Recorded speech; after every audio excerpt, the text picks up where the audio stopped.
दीड वर्ष झाली तरी मोदी मणिपूरला गेले नाही, ते जाऊ शकत नाहीत, कारण राहुल गांधींचा पंतप्रधानांवर हल्लाबोल. सांगलीच्या दौऱ्यावर आलेल्या काँग्रेस नेते राहुल गांधींनी यावरून भाजपसह पंतप्रधान नरेंद्र मोदींवर निशाणा साधलाय. राहुल गांधी म्हणाले, आज लढाई विचारधारेची आहे. देशात पाहत आहात, पूर्वी राजकारण व्हायचं, आज भारतात विचारधारेचं युद्ध सुरू आहे. एकीकडे काँग्रेस आणि आपले महापुरुष, दुसरीकडे भाजप. आपल्याला सगळ्यांना पुढे घेऊन जायचं आहे, पण त्यांना काही लोकांचा फायदा करून द्यायचा आहे. दलित दलित राहिले पाहिजे, मागास मागास राहिले पाहिजे, आदिवासी आहेत तसेच राहिले पाहिजे, जातीची चौकट राहिली पाहिजे, असं त्यांना वाटतं. असं म्हणत राहुल गांधींनी नाव न घेता निशाणा साधलाय. तर त्यांना द्वेष पसरवायचा आहे, हिंसा भडकवायची आहे, एका धर्माला दुसऱ्याबद्दल भडकवत आहेत. मणिपूर सिव्हिल वॉरसारखं झालेलं आहे. 1.5 वर्ष झालं, पण पंतप्रधान तिकडे गेले नाहीत.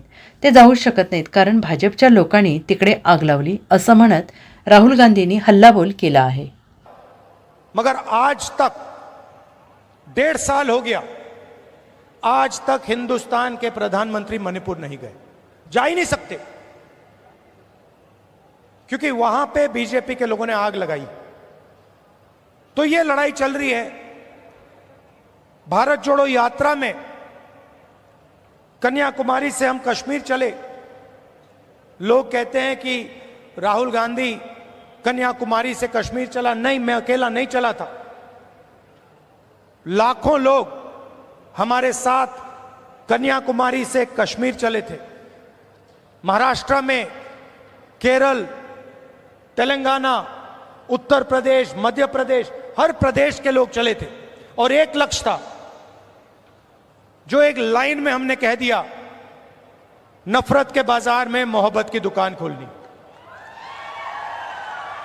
हमें नफरत की राजनीति नहीं चाहिए, नफरत का हिंदुस्तान नहीं चाहिए. हमें मोहब्बत की राजनीति चाहिए, मोहब्बत का हिंदुस्तान चाहिए. हम भाईचारा देखना चाहते हैं, हम एक दूसरे की इज्जत करना चाहते हैं. यह फर्क है. आप देखिए, देश के कोने कोने में ये लोग नफरत फैलाते हैं, और ये नई चीज नहीं है, ये सदियों से कर रहे हैं. और ये विचारधारा की लड़ाई भी पुरानी है. आज ये लड़ाई कांग्रेस पार्टी और बीजेपी के बीच में है. इससे पहले यही लड़ाई फूले जी ने लड़ी, यही लड़ाई शिवाजी महाराज ने लड़ी. विचारधारा उनकी और हमारी मिलती है. उनकी विचारधारा में और कांग्रेस पार्टी की विचारधारा में कोई फर्क नहीं. चाहे वो अंबेडकर जी हों, शाहू जी महाराज हों, शिवाजी महाराज हों, फूले जी हों, अगर आप उनको पढ़ें, उनके आइडियाज को देखें, समझें, तो आपको पता लगेगा कि फूले जी के आइडियाज, अंबेडकर जी के आइडियाज, शिवाजी महाराज के आइडियाज हमारे कॉन्स्टिट्यूशन में आज है.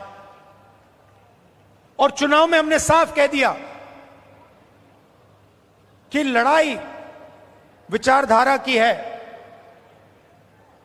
बीजेपी के लोग हिंदुस्तान के संविधान को खत्म करना चाहते हैं. सीधी सी बात है, आप देख लीजिए, जहां भी ये अपने लोग डाल सकते हैं, वहां ये अपने लोग डाल देते हैं. चाहे वो इलेक्शन कमीशन हो, चाहे वो शिक्षा के इंस्टीट्यूशंस हो,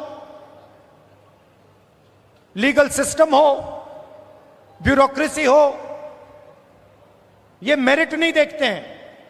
आज हिंदुस्तान में इनकी आंखों में एक ही तरीका का मेरिट है.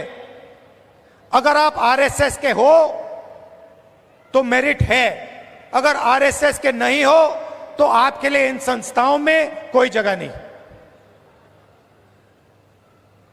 और हर रोज ये कॉन्स्टिट्यूशन पर आक्रमण करते रहते हैं, कोई ना कोई नया तरीका ये निकालते रहते हैं. हमने जाति जनगणना की बात की.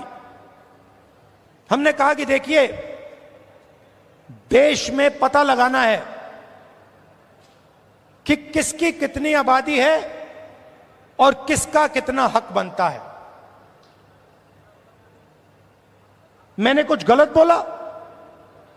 सही बोला ना कि यह पता लगाना है अलग अलग वर्ग के लोग हैं, ये कितने हैं, इनकी आबादी कितनी है और इनका हक क्या है और कौन सी संस्थाओं में इनके लोग हैं। एक प्रकार से हम स्नैपशॉट लेना चाहते हैं कि हिंदुस्तान में आज क्या हालात हैं। बीजेपी के लोग एकदम कहते नहीं, हमने दबाव डाला, न्याय यात्रा की, और पहले ये सारे के सारे लोग कहते थे कि जाति जनगणना के हम खिलाफ हैं।